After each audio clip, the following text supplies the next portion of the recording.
De los 10 diferentes clases de apologética cristiana disponible, nosotros vamos a considerar 5 de ellos por su influencia mayor. El estilo de apologética siempre sigue la filosofía de apologética. Uno ofrece una defensa de la fe dependiendo de las presuposiciones que tiene. Entonces, en este video vamos a mirar primero el método presuposicional.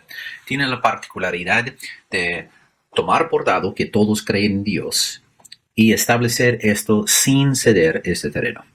Número 2, comparamos esto con el método reformado. Es un movimiento recién que les voy a contar acerca de cómo presentar la defensa de la fe. Tercero, hay un método combinacionalista o del caso cumulativo. Aquí uno no está queriendo defender la fe sin duda, pero sí va a ofrecer una combinación de diferentes evidencias, esperando que con la acumulación de las defensas que puede convencer más oyentes, pero no todos los oyentes. Cuarto, hay el método clásico que provenía de Agustín y practicado por la Iglesia Católica Romana durante la Edad Media. Y finalmente, el método evidencialista, un movimiento protestante que provee evidencias por la fe. Así que, comparando estos 5 diferentes métodos de apologética, cada uno de los métodos o de los integrantes de este grupo va a practicar la defensa de la fe en diferentes formas. Vamos a comparar los diferentes métodos mientras que nosotros vamos determinando cuál es nuestro estilo de defensa de la fe. Empezamos entonces con la defensa de la fe que se llama el método presuposicional. Consideraremos primero las presuposiciones que estos tienen, el punto de empiezo de determinar la verdad. Los proponentes dirían, y así vamos a ofrecer una expresión de lo que ellos dirían, una expresión clásica de su posición y finalmente que son criticados por ello. Por mientras, voy a explicar cada uno de los 5 métodos y también voy a agregar algunos elementos adicionales. Ahora, notando, las presuposiciones de los presuposicionalistas es que todos ya creen que Dios existe. Es decir, de Romanos capítulo 1, 18 en adelante, la naturaleza enseña a uno, por las observaciones que uno hace, puede ver que hay un Dios y todos tienen este conocimiento previo por haberlo pensado. Diferente al método apologética reformado, donde ellos piensan que este entendimiento de Dios no se observa tanto en naturaleza, sino es innato en la persona desde que nace. Los presuposicionalistas también dicen que sin presuponer a Dios o un principio primordial, nadie puede pensar, argumentar o vivir. Es decir, el hecho de que estamos teniendo esta conversación comprueba que hay un Dios, porque tiene que haber un Dios. Si no hay un Dios, no puede haber ningún sentido de nada. Tercero, ellos presuponen que la Biblia es la única fuente confiable y autorizada por Dios para relatar la verdad. Y cuarto, que el Espíritu usa la proclamación de su palabra para convencer al incrédulo.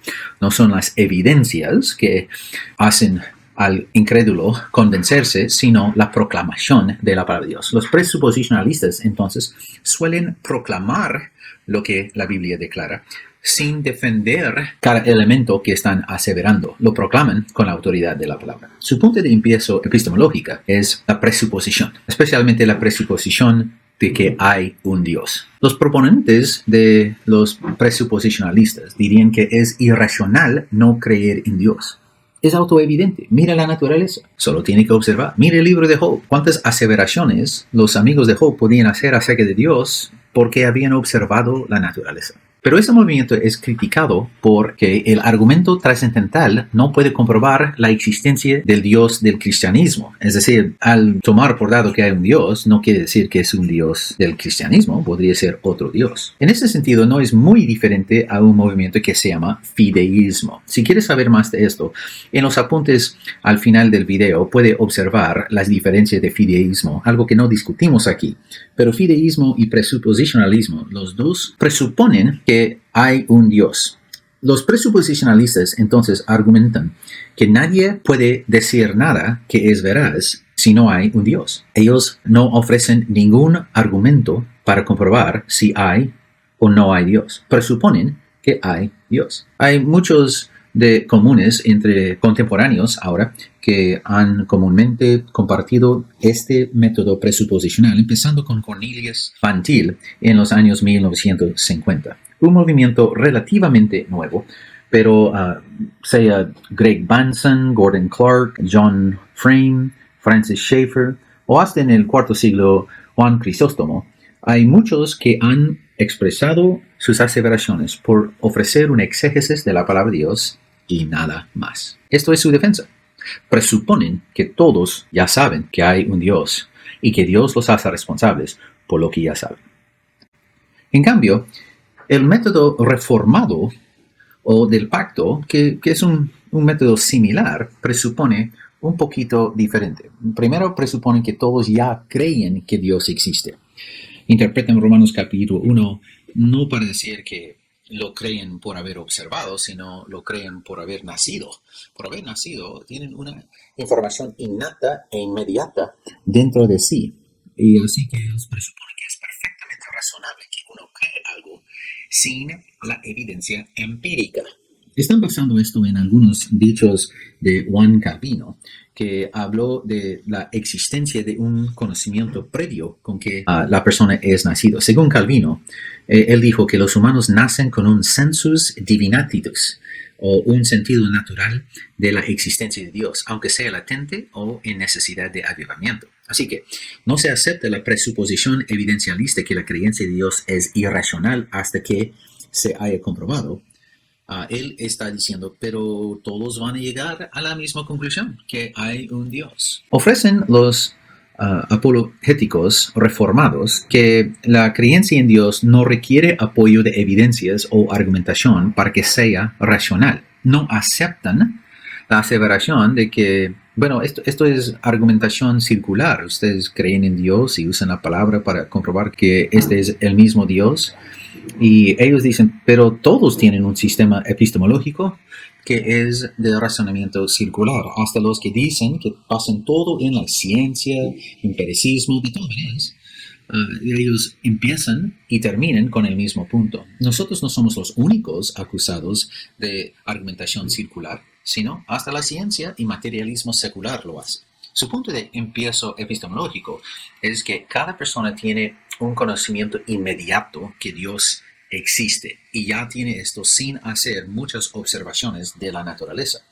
Ellos son criticados porque no puede desvalidar creencia en otros dioses. Es decir, igual como los presuposicionalistas, ustedes presuponen que todos creen en Dios, sea por observación o sea por información innata en la persona, pero no han comprobado que es un Dios de la Biblia. Y a esto van agregando sus otros argumentos. La tercera clase de apologética se llama el método combinacionalista. Hacen una combinación, como si fuesen abogados, agregando un argumento y otro argumento y otro argumento y otro argumento, esperando que la acumulación de los argumentos podría convencer al oyente. No es que ningún argumento en sí comprueba todo, sino que agregando muchos argumentos juntos, uno podría comprobar sus aseveraciones acerca de Dios. Entonces, su presuposición es mejor presentar una hipótesis que una aseveración.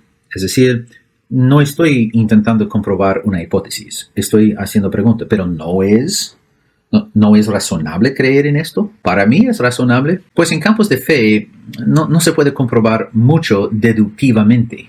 Y por esa debilidad que no se puede deducir que hay un Dios, deducir que es del Dios de la Biblia, deducir que es el Dios de la Biblia que escribió los 66 libros. Por esta debilidad, entonces, ni tratan de presentar una aseveración incuestionable.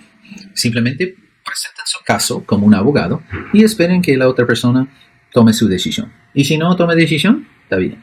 Son criticados porque es torpe tener que usar tres pruebas. El problema con este movimiento de combinacionalista es que se imponen a sí mismo que cada aseveración tiene que pasar un examen de prueba triple. Es decir, el cristianismo se tiene que mostrar a ser lógico y factible y viable. La resurrección de Jesús tiene que ser lógico y factible y viable. Suelen seguir como presentar tres clases de argumento. Te voy a mostrar que yo creo en la resurrección de Jesús o en la soberanía de Jesús como Dios porque es lógico, porque es factible y porque es viable. Esto llega a ser un poquito torpe por los que no pueden recordar cuáles eran los 3 argumentos, pero el método combinacionalista ha ganado bastante favor en los últimos 50 años. Los proponentes dirían, hagamos nuestro caso y lo dejamos ahí para que escojan creer o no. No estamos intentando comprobar de una vez para siempre que hay un Dios. Estamos ofreciendo nuestra perspectiva que es lógica, factible y viable. Y si uno no quiere creer, bueno, tiene que ser el espíritu que le convenció de todas maneras. Aquí tenemos el método clásico. Este es el método que empezó con Agustino, que presupuso que es irracional creer en Dios sin evidencias que demuestren su existencia. Y así que Aquino realizó una defensa de 5 pruebas ontológicos para Dios. Ellos también presuponen que cuando se hable a los que todavía no han creído en la Biblia, es mejor no usar la Biblia para defender su cosmovisión. Los presuposicionalistas no pueden con esto, dicen no, hay que declarar la palabra de Dios. Pero en el método clásico, el método que fue practicado entre 400 y la Reforma en 1500, en este método clásico se hace una argumentación disciplinada en 2 pasos. Primero, uno trata de comprobar el teísmo como racional y después comprueba que el cristianismo es el mejor teísmo que existe. Entonces, en esta danza de 2 pasos, los apólogos clásicos argumentan primero para teísmo con toda la paciencia para convencer a las personas de teísmo y después recién ofrecen sus argumentos que el cristianismo es el mejor teísmo.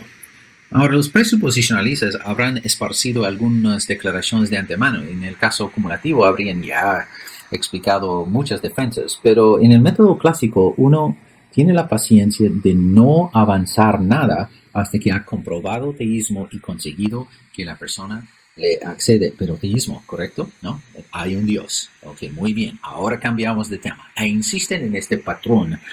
Y así que son criticados porque no hay terreno común entre lo racional y lo espiritual.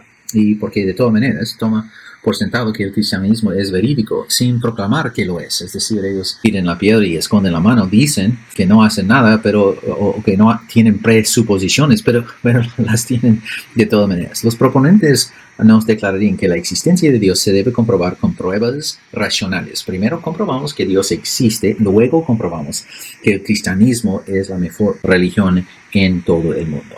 Aquí miramos el método evidencialista. En este método, las personas están presentando las evidencias y tienen ciertas presuposiciones. Consideramos sus presuposiciones. Presuponen que una variedad de argumentos es necesario para convencer al incrédulo. Y similar al método clásico, se habla a los que todavía no han creído en la Biblia. Es mejor no usar la Biblia para defender su cosmovisión. En el método evidencialista, los hechos observados permiten la interpretación de una conclusión casi inescapable. Para presentar su caso, van a dar las evidencias y uno sería un sonso si no esté de acuerdo. Está argumentando de los hechos observados y de tierra común. Los que usan el método evidencialista son criticados porque los supuestos hechos de todas maneras tienen que ser interpretados. Ellos toman por dado algo, concluyen temprano, pero no todo el mundo. Quizá, señor evidencialista, usted ha dado suficiente evidencia para convencer y conseguir la aprobación de su audiencia local, pero no ha convencido a todo el mundo. De todas maneras, estos hechos que usted ha establecido tienen que ser interpretados. Segundo, son criticados porque los hechos no ofrecen una prueba que no es racionalmente circular.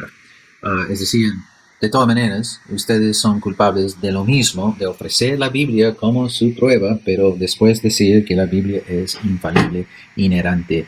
En estas cuestiones de fe, es imposible usar razonamiento o usar empiricismo para comprobar de una vez que la fe cristiana es la verdadera. Más bien se hace por la prédica y proclamación de la palabra de Dios. Los proponentes del método evidencialista dirían, para comprobar la existencia de Dios se tiene que ofrecer evidencias y criticar las de nuestros oponentes. Entonces ofrecen evidencias silogísticas A, B y C, mostrando desnudadamente su argumento para convencer, porque si yo estoy proveyendo un argumento deducible, nadie puede escapar. En diferencia entre los evidencialistas y otros, en los evidencialistas piensan que sí pueden comprobar la fe. Ahora, Esta es solo una introducción a ese tema, porque aquí en el futuro vamos a ver que hay más que 5 diferentes métodos, pero los incluimos aquí para su información, para elegir entre ellos. Quien habla ciertamente ha elegido uno de esos métodos y está esperando ver lo que los alumnos piensan. Para estudiar este tema aún más, uno puede consultar con los puntos al fin de este PowerPoint. Sucesivamente están comparados no solo los primeros 4 puntos de comparación, sino algunos más. Y hay una comparación más detallada, mucho más grande de lo que está cubierto en este video.